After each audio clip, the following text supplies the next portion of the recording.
When do the sex steroid hormones begin to be produced in humans?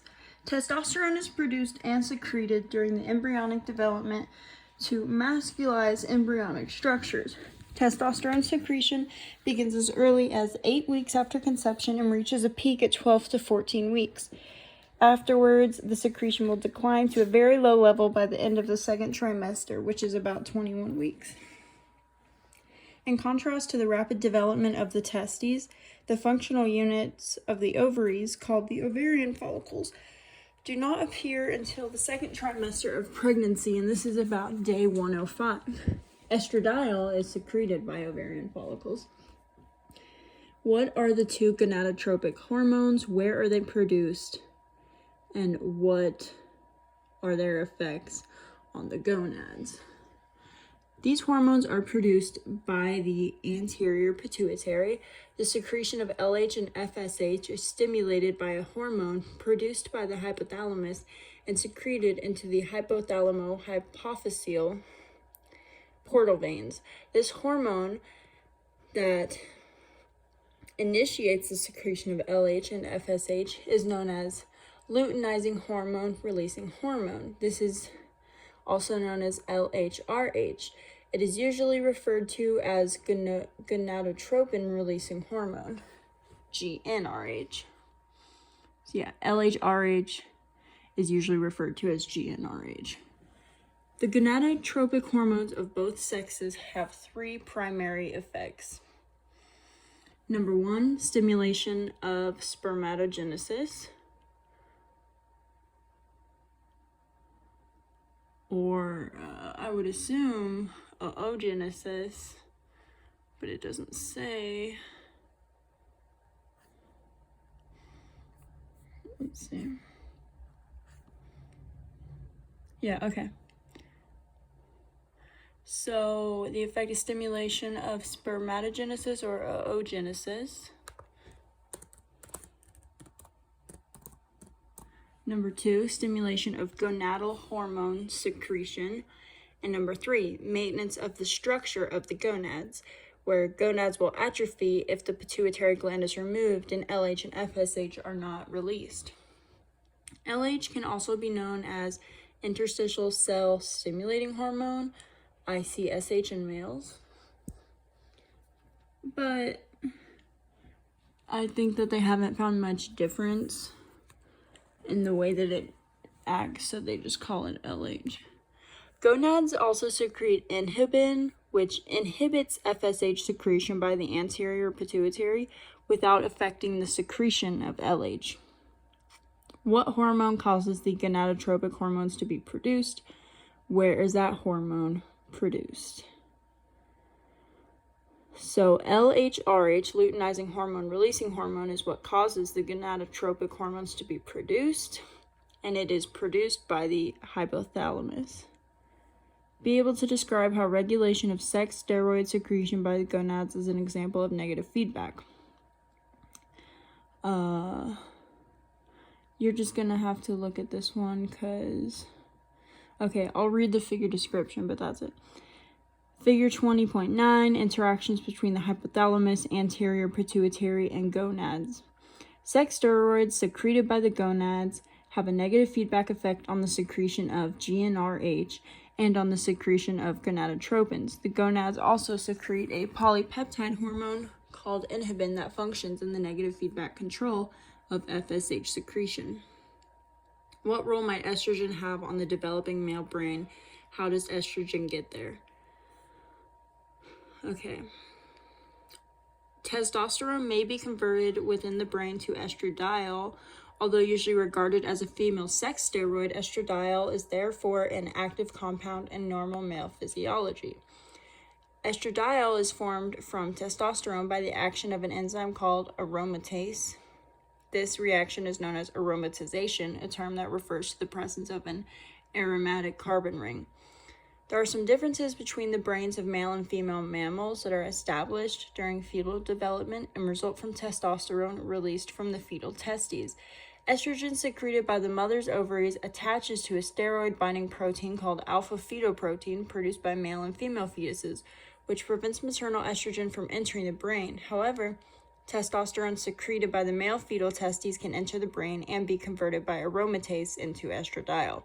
This conversion is necessary for testosterone to masculinize the brain. Although estradiol is usually considered a female hormone, it is the estradiol derived from testosterone that, at least in rodents, masculinizes the brain to later produce male sexual behavior, territoriality, and aggression. Estradiol derived from testosterone in the neurons of the adult male brain is also responsible for the negative feedback effect of testosterone on LH secretion. The testes also produce small amounts of estradiol due to the action of aromatase enzyme.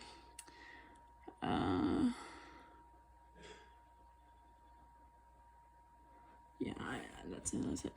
How does sex steroid secretion differ with age in males and females?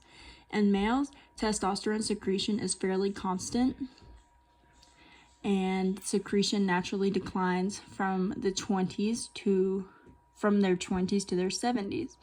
LH rises in men as they age, so the testes appear to become less sensitive to hormonal stimulation.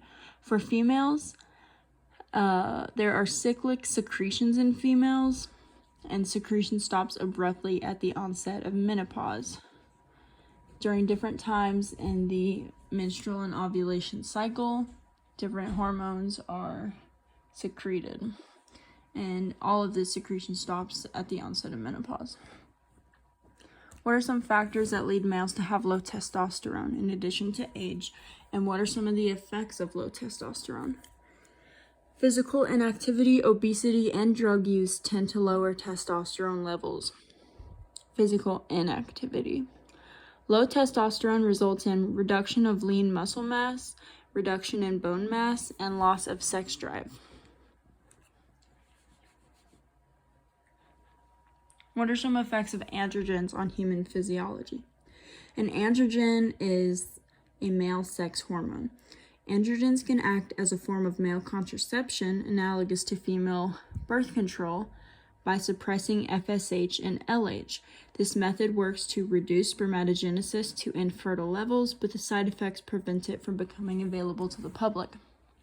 Androgens stimulate increased bone mass at puberty, and the growth of hair in the pubic and axillary, aka underarm regions, in boys and girls is primarily stimulated by an increased secretion of androgens from the adrenal cortex at the time of puberty. Androgens from fetal male testes apparently suppress kisspeptin production to produce the non-cyclical male pattern of GnRH secretion. The most common cause of female pseudohermaphroditism is congenital adrenal hyperplasia, and this condition is caused by the excessive secretion of androgens from the adrenal cortex. Androgens are likened to anabolic steroids because they stimulate anabolism, leading to growth of muscles and other structures. Androgens also stimulate the growth of the larynx and promote hemoglobin synthesis, which is why men have a higher red blood cell count. They do help with bone growth, but it is self-limiting because androgens cause replacement of cartilage by bone, thus sealing the discs and preventing further lengthening of bones.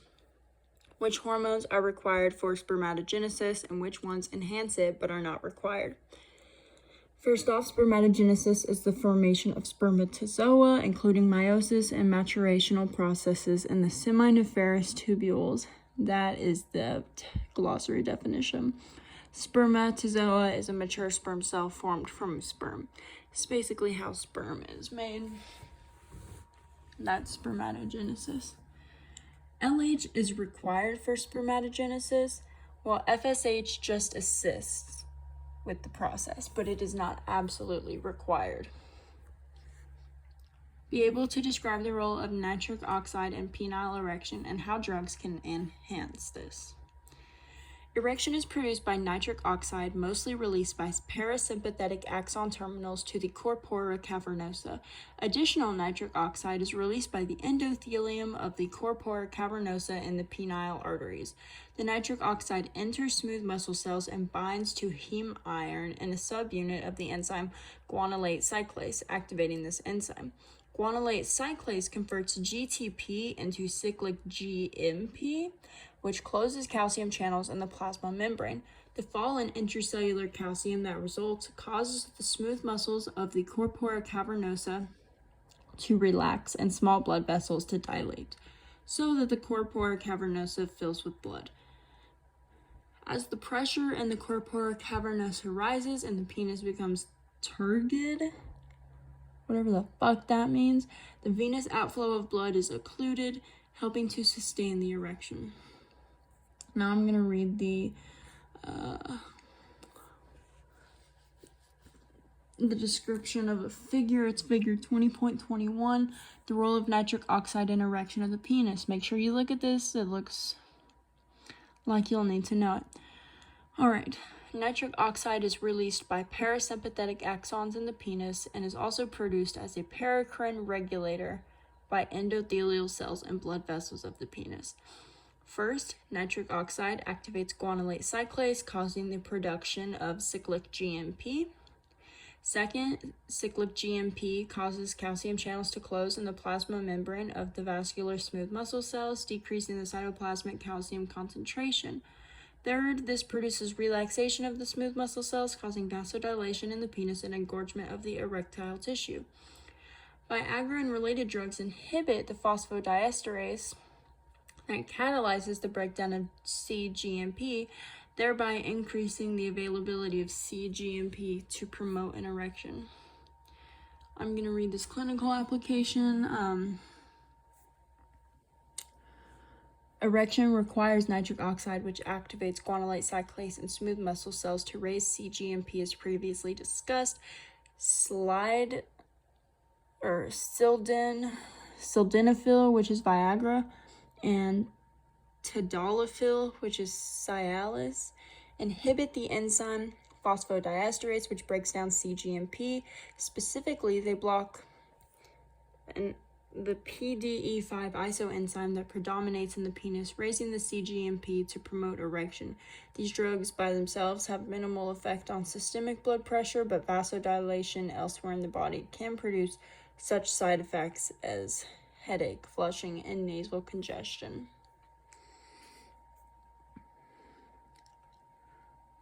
Be familiar with the details of the ovarian cycle and the development of an Oogonium 2 zygote. Oogonia develop during fetal development and are found in primordial follicles. Many oogonia die, but those that don't begin meiosis prior to birth and arrest as primary oocytes and primary ovarian follicles. FSH stimulates further growth to secondary or mature follicles. LH causes ovulation and also stimulates continuation of meiosis in oocytes, which divide unequally and arrest again at metaphase 2. Luteinizing hormone, which will later cause ovulation, stimulates LH receptors in the outer granulosa cells to produce a lowering of granulosa cell cGMP. Because the granulosa cells in the oocyte are interconnected by gap junctions, the cGMP in the oocyte is also